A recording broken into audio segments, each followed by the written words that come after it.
Los aportes de la química en medicina. Se encarga de estudiar y aplicar todos aquellos conceptos de la química orgánica tradicional al desarrollo de sustancias que pudiesen contribuir de una u otra manera a las ciencias farmacéuticas, con respecto a los efectos biológicos que las diversas sustancias químicas, generalmente heterocíclicas, pudiesen tener sobre el organismo humano. Química en medicina.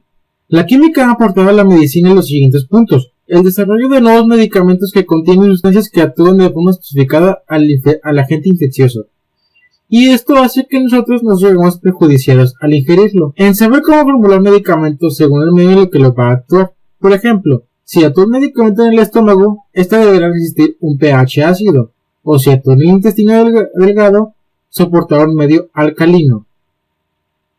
La verdad, son muchas de todas las reacciones que se dan en el cuerpo humano son bioquímicas. El pH de la sangre es un ejemplo de las reacciones ácido-base en el organismo. Todo lo que comemos son sustancias químicas, de origen orgánico. Se necesita saber, por ejemplo, cómo reaccionan los grupos aldehído y cetona, para entender la absorción de los carbohidratos en el organismo, especialmente de la glucosa. Asimismo, con los lípidos y las proteínas.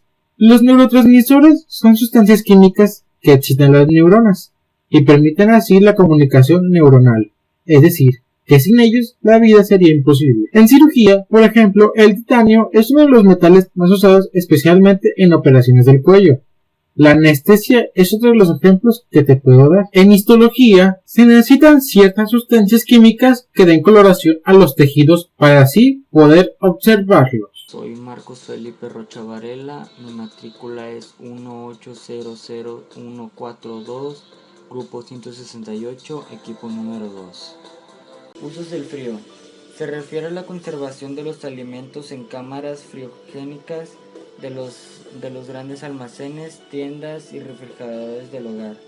Así los alimentos que vienen del campo como frutas y verduras pueden tener una mayor conservación y no pierden sus propiedades rápidamente.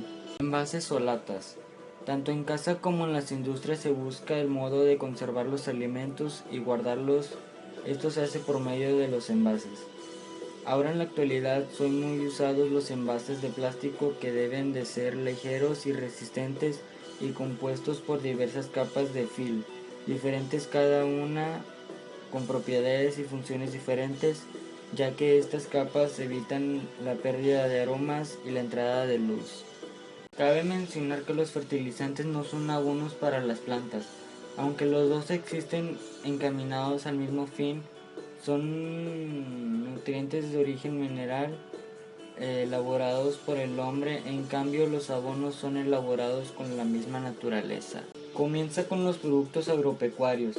Para que los alimentos lleguen a nuestra cocina es necesario cuidar plantas, obtener buenas y abundantes cosechas, criar un ganado sano y bien alimentado y proteger los productos recogidos durante su almacenamiento y transporte para que se conserven sus propiedades nutritivas. Todo esto se hace a través de la química. Mi nombre es Ashley Deyanira Beltrán Valdés y voy a hablar sobre la química en la guerra. La guerra química es la guerra que usa las propiedades tóxicas de sustancias químicas para matar, herir o incapacitar al enemigo.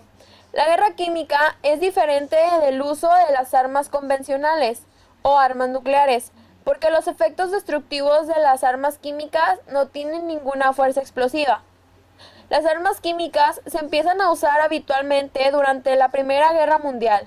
Empezaron los alemanes con el gas cloro, que causó muchos daños psicológicamente y no muchos muertos.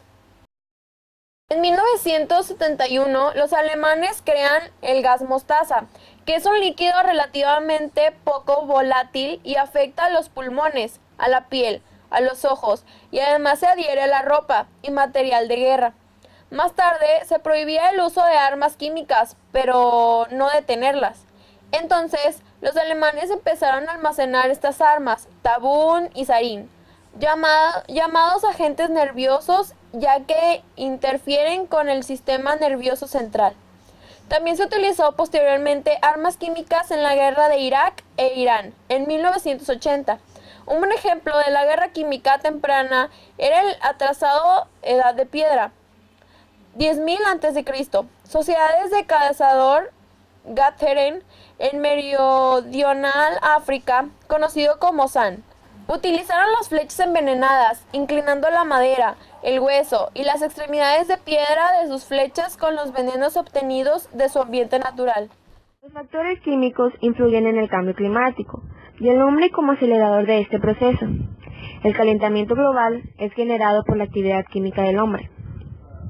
El planeta en la actualidad está viviendo una crisis ambiental en cuanto a los aumentos de dióxido de carbono, elemento químico que es sintetizado por las plantas y algas, encargadas de la transformación de dióxido de carbono a oxígeno, elemento vital para la vida a todo ser.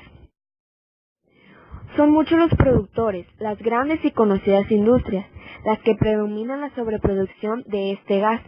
En Sudamérica, los países que más emiten este gas son Brasil, Venezuela, Argentina y Chile, siendo las fuentes principales de emanación de este gas. Las industrias no son todos culpables por esta emisión. El ser humano, en la actualidad, está interviniendo en la aceleración del calentamiento del planeta. Los problemas de contaminación en la actualidad son muy serios. Enfocándonos a los aires, estos son, por ejemplo, los carros. Cuando los prendemos y utilizamos por el mofle, desprenden dióxido de carbono. Las fábricas también contribuyen a la contaminación del aire, desprendiendo dióxido de carbono. Este gas es tóxico para la capa de ozono, y eso hace que se vaya desintegrando y ya no cubra completamente al planeta de los rayos del sol. Por eso debemos colaborar para que no sea más grande este problema, porque ha ocasionado deshielos en los polos y los rayos del sol son malos para el ser humano.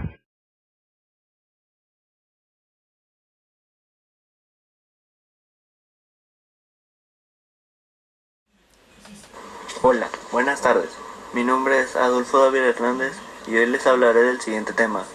El deshielo en los polos amenaza el clima de México y les presentaré a continuación las 3 mejores alternativas de solución del problema planteado. El deshielo de los polos es un problema grave en la actualidad, que sigue acelerándose con el paso del tiempo. Algunos factores que influyen son el uso excesivo de gases contaminantes y de componentes combustibles. Otras causas son la excesiva producción de CO2, junto con los gases liberados por las fábricas del mundo. Este problema está ligado al calentamiento global. Las posibles soluciones para combatir este problema ambiental serían reducir el uso de productos que causen efecto invernadero, los cuales son factor importante en el calentamiento global y por lo tanto el deshielo de los polos. Otra posible solución sería tratar de interesar más a la población en este tema, ya que, aunque escondido por gran número de personas, no es tomado en cuenta como un asunto importante. Otra gran solución sería crear diferentes campañas para concienciar a la población del problema y mostrarles posibles para así reducir el deshielo de los polos, ya que este problema afecta a todo el mundo en general. La más importante, por así decirlo, sería reducir la quema de combustibles fósiles y buscar otras alternativas para obtener energía por medio de la luz solar o eólica, utilizar los biocombustibles más a menudo.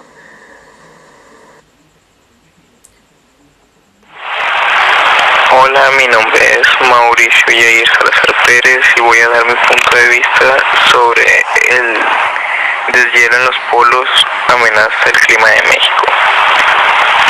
Pues el deshielo en los polos, como su nombre lo dice, amenaza el clima de México, y no nada más de México, sino de todos lados, ya que debido a eso están ocurriendo cambios climatológicos muy graves, como las 4 estaciones ya no están en el tiempo que debe de ser. El invierno llega antes y se va después. La primavera no llega al tiempo en el que es. El deshielo en el Ártico genera grandes consecuencias climáticas en diversas partes del planeta, ocasionando climas inusuales como lo estamos viviendo en México, que se vienen calores muy fuertes o se vienen lluvias. También a veces hace frío, aquí en México es donde se está viendo mucho, pero esto está sucediendo debido a la gran contaminación que hay en el mundo y que estamos generando nosotros, el ser humano, ya que si nosotros no contamináramos tanto, no estuviera pasando esto y no hubiera cambios climatológicos tan repentinos, ni siquiera estuviera el deshielo de los polos. Y para evitar esto, lo que debemos hacer es ya no contaminar, no tirar basura en lugares que no son. Hay lugares indicados para cada cosa, como las cosas inorgánicas, las orgánicas. Hay lugares donde puedes ir a tirar las pilas para que no contaminen el suelo y demás cosas donde puedes evitar para no contaminar tanto, no usar tanto los carros. Pero no se trata de que una persona lo haga, sino que lo hagan muchas. Pero lamentablemente no todo el mundo las hace, y no con una pequeña cantidad todo va a cambiar, lo tienen que hacer todos o la mayoría de la gente para que ya no esté pasando esto. Bueno, pues esto fue mi punto de vista o postura individual